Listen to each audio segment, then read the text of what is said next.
Good morning, everybody.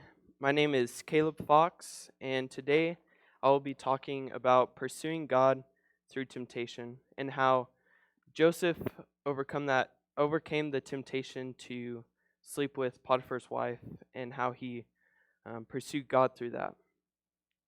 Most of y'all don't know me in this audience, so I'm going to give a little bit of background. I was born in California. I lived there for 2 years, and then I moved to Wichita Falls. I lived there for 16 years, and now I'm here. I love the church that I attended. I love the youth group, and I would always try to go to the events that they would have. Like any chance I would get, I would try and go. And one of my favorite events that we did was go to a rock climbing gym.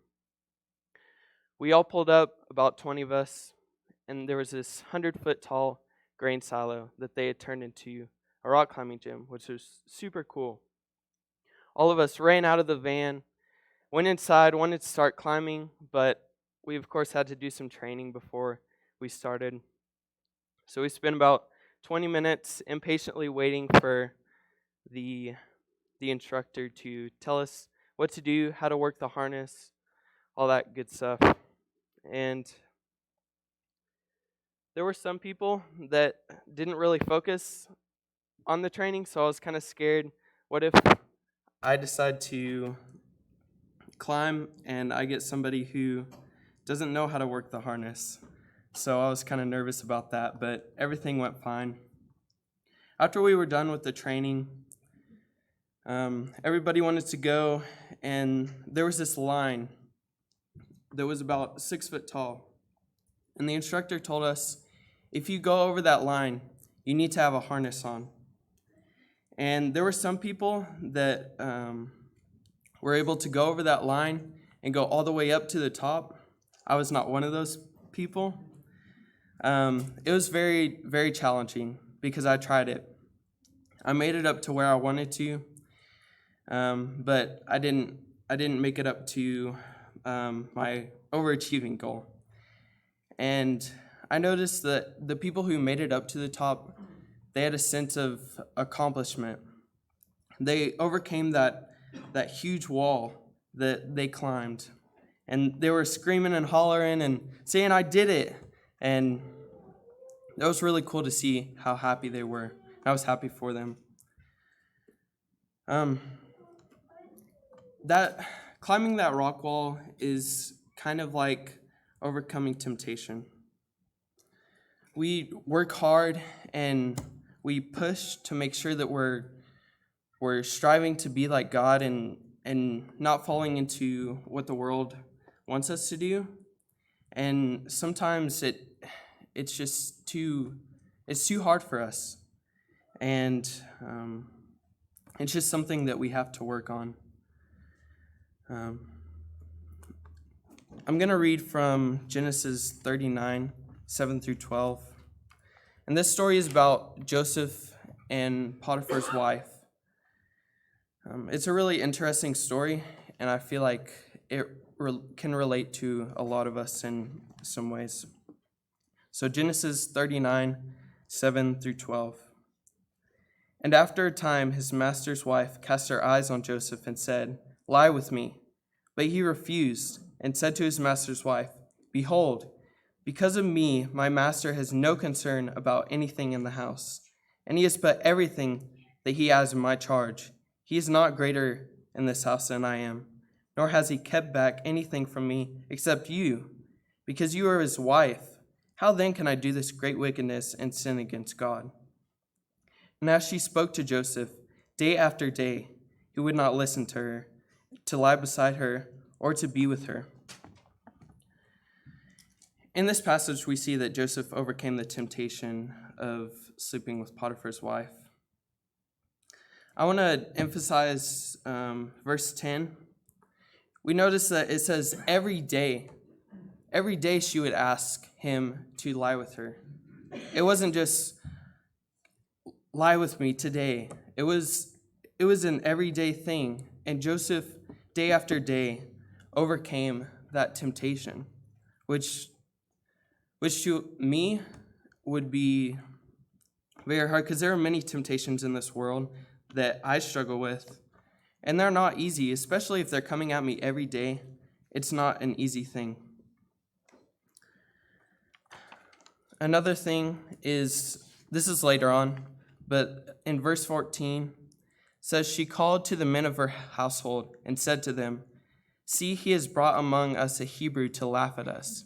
He came into me to lie with me, and I cried out with a loud voice.'" So this is after he went into her house and none of the servants were there, and nobody was there. So she wanted him to lie with her, so she grabbed his cloak and ripped it from him. That's how hard he was trying to get away. That's how hard he was trying to flee from her.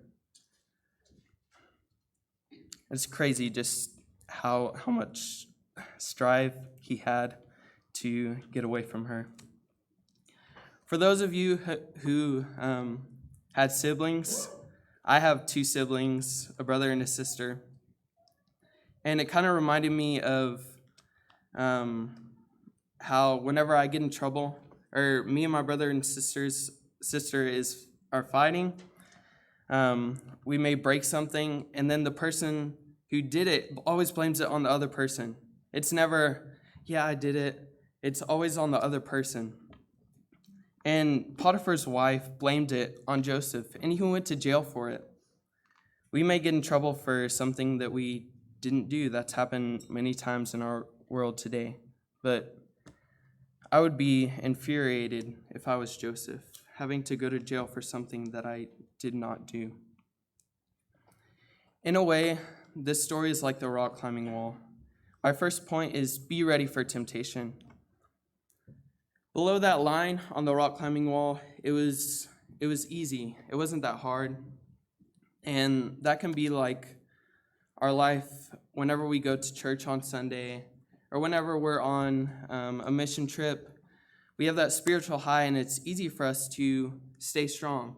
And then whenever we get out of that, there's that line, there's that temptation that hits us.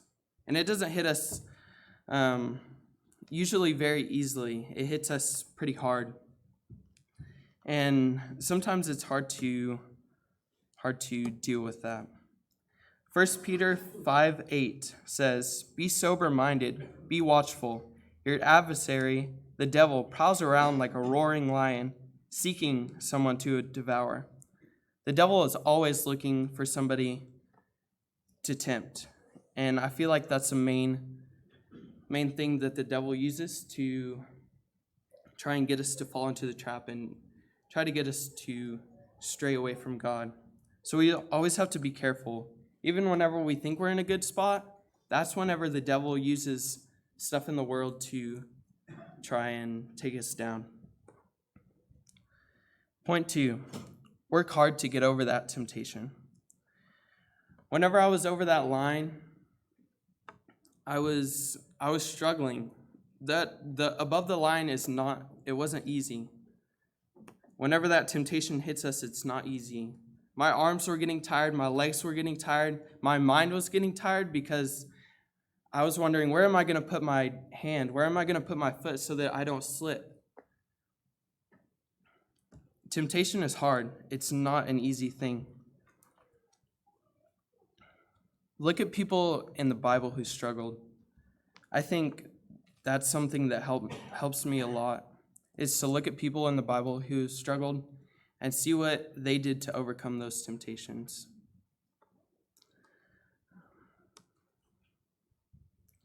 Point 3, don't give in.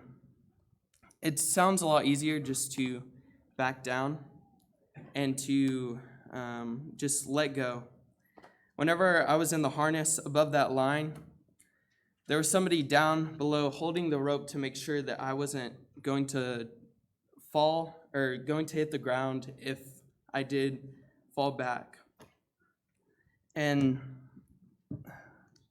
I really just wanted to fall back because my arms were tired, my legs were tired, everything was tired, and it would have been just so much easier to let go of those rocks and fall back and let the person below catch me so that I didn't have to work for it anymore. Joseph could have said, I can lie with her this one time. I can get away with it. But he didn't do that. He said, I'm going to keep climbing. I'm going to keep striving to get to the top and get as far away from Potiphar's wife that I can. And he did that. He overcame that temptation. Like that person at the bottom, I think it's good to have an accountability partner, somebody who's below that line and in a good spot, so that if you do fall back, they can encourage you and say, get up that wall, work harder, and they can be there to catch you and just help you do what you need to do. Another verse that stood out to me that kind of, I think, encompasses this whole lesson is verse 9 of chapter 39. It says, "He is not greater in this house than I am, nor has he kept back anything from me except you, because you are his wife. How then can I do this great wickedness and sin against God?" He realized that he didn't want to sin against God. He didn't want to stray away, and we have to always think about that and how we need to stick with God and not sin against him. Temptation is not easy whatsoever, but when your drive is to please God, and when that drive to please God overpowers your drive to please your fleshly body, overcoming temptation can be a little easier. Thank you.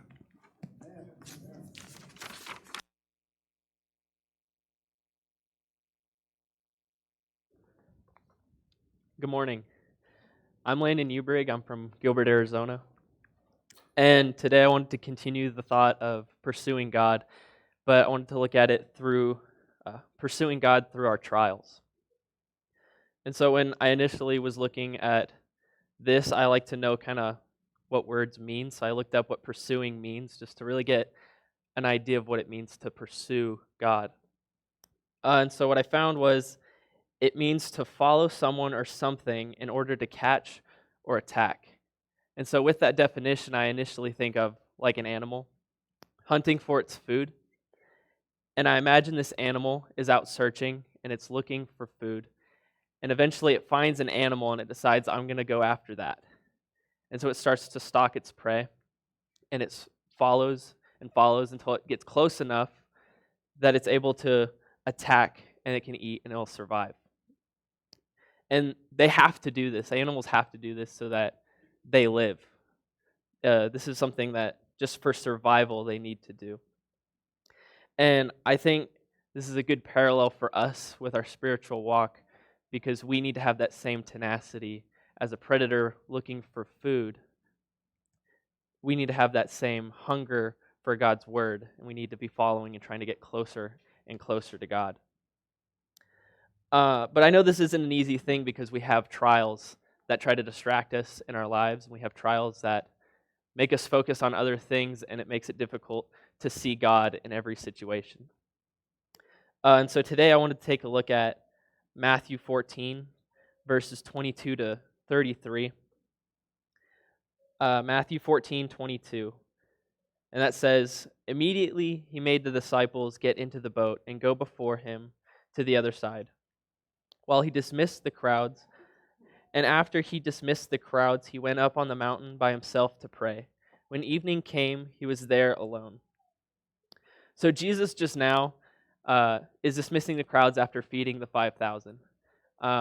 And that's not the only miracle that the disciples have seen so far. So if you look further back, he's also healed the man with the withered hand. He's cleansed Legion of his demons. And he's already calmed a storm at this point. So it kind of just gives us an idea of what they've seen Jesus do. And so they should have an understanding kind of who Jesus is. And I think these are important to keep in mind as we look further into this story. Picking back up in verse 24, it says, "But the boat by this time was a long way from the land, beaten by the waves, for the wind was against them. And in the fourth watch of the night he came to them, walking on the sea. But when the disciples saw him on the sea, they were terrified and said, "It is a ghost." And they cried out in fear. But immediately Jesus spoke to them, saying, "Take heart, it is I. Do not be afraid." And Peter answered him, "Lord, if it is you, command me to come to you on the water." So I think it's an important point to notice that the disciples are terrified. They're really scared of this storm. And most of them are fishermen. They know what it's like to be on the water. They have experience being on boats. So if they're scared, this is a pretty intense storm. This isn't just a couple little waves. This is like a serious storm. And I see the storm as our trials in life. A lot of times they can kind of seem intimidating, and we might not know why we're going through these things, and we might not understand how we're supposed to get through them. But I think if we look at the rest of the story, it's going to help us understand what to do with those. And as soon as Peter realized that it was Jesus, we can kind of see that he almost has like a peace, because he doesn't care about the storm anymore. He just wants to go and be with Jesus. He tells Jesus to tell him to come out towards him. He already wants to pursue him and get closer and closer to Jesus, even if that means walking through this storm. In verse 29, it says, "He said, 'Come.' So Peter got out of the boat and walked on the water and came to Jesus." It's in this moment that Peter begins to pursue Jesus. He takes that initial step. And sometimes for us, that's the hardest part, is that first step, because you're starting a journey, a walk towards Jesus. You're stepping out into a storm. You're stepping out past your trials that you're going through. Continuing in verse 30, it says, "But when he saw the wind, he was afraid, and beginning to sink, he cried out, 'Lord, save me.' Jesus immediately reached out his hand and took hold of him, saying to him, 'O you of little faith, why did you doubt?' And when they got into the boat, the wind ceased, and those in the boat worshipped him, saying, 'Truly, you are the Son of God.'" When I first read verse 30, I kind of ask myself, what does it mean when he looks away, when he looks at the wind? When he looks at the wind, what does that mean? To me, it means that he looked away from Jesus. He lost his focus on what was important. And without Jesus as our main focus, we can see that he began to sink. And the trials of life start to become too much. The storm starts to drag him down. And I think that's important for us to remember, that if we lose our focus on Jesus and we stop trying to get closer and closer to Jesus, the trials that are in our lives, the things that we're going through, they begin to become too much. And I think no matter how difficult the storm seems, we need to always try to pursue Jesus and try and get closer and closer to him. Like a predator stalking its prey, we need to hunger, because when we continue to pursue,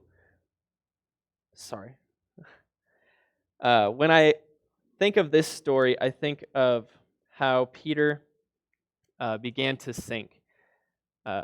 He loses that focus on Jesus, and so he begins to sink. But what I think is, for me personally, I don't picture him fully reaching Jesus yet.